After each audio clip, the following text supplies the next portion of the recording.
And so the people are dying, but I wanted to ask you, do you know what companies, because it doesn't say in the mainstream news, what companies it is that the shots are killing people in these tests in Europe?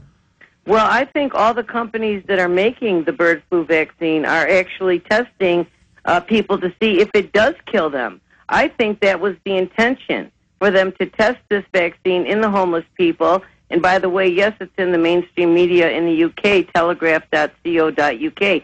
Certainly not in this country. But I think they're doing these tests to specifically see how well the vaccine is working. That is the intention, for them to kill people. As a matter of fact, on March 4th of 2009, and let's remember that the Baxter release was reported on February 27th. So this is like a week later.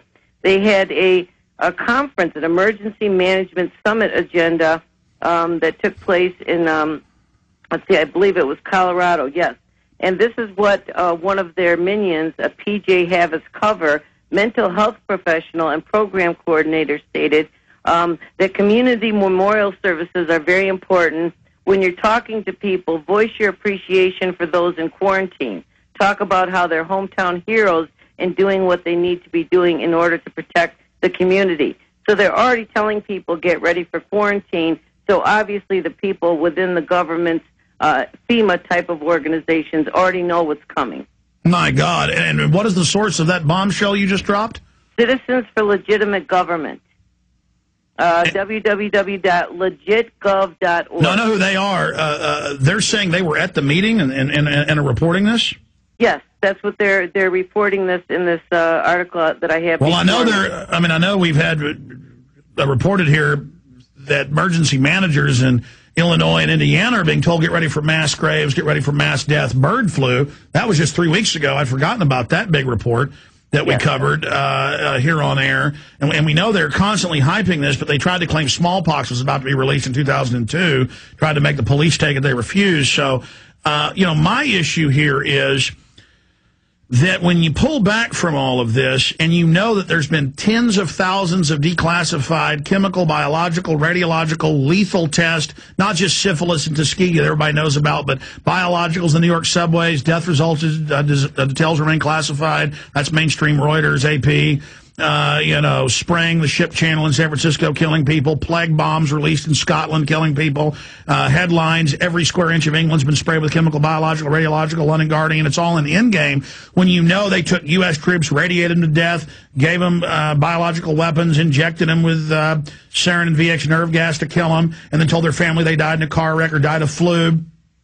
And we know they brought the Nazis over here because the Nazis got the idea from us. So the scientists then wanted them after World War II and brought them here to not just, head up NASA, but head up the CIA, everything else. That's declassified, tens of thousands of Nazis. This is eugenics. You got top professors running around in biology departments saying soon it'll all be airborne. 90% of you will die, including my family. Oh, it's so wonderful. Like 13 monkeys. The point is that these psychos have done this over and over again, and now they're messing with stuff that could release the mega plague.